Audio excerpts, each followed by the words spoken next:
The stock market is still overbought. This summer of loving stocks, though, is facing another Fed meeting this coming week. Things are gonna get interesting. My favorite technical indicator, the percentage of stocks trading above their 50-day moving averages, or AT50. As you can see here, it is still overbought and actually more resilient than I would have expected given the last 2 days of selling. The S&P 500 is teetering on a fresh test of that 20-day moving average, which is the dotted line, but it's an uptrend. So is the 50-day moving average, which is the red line. It's also in an uptrend. The NASDAQ looks even more ready to test the 20-day moving average. As you can see, the last 2 days of selling make it look very heavy, very toppy. This is an important week or two coming up.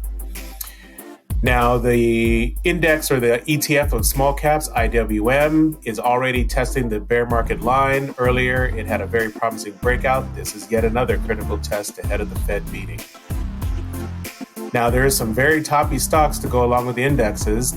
Tesla had a bad earnings report, or at least the market responded poorly, and it looks toppy, and sellers confirmed that gap down on Friday. Netflix also looks toppy. It was even worse. Well, actually, probably similar to Tesla. It gapped down well below the surge where people kind of panic bought into earnings.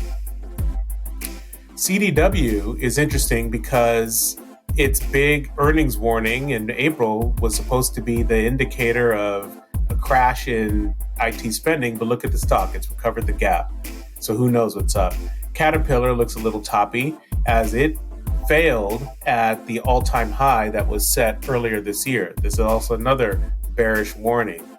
So I'm keeping an eye on this one.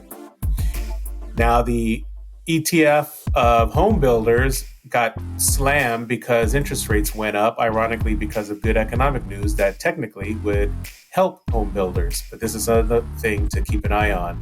So if you want to see more, please subscribe by clicking my profile picture. Even better, go to the blog, read the full details in the article at drdrew.com/122.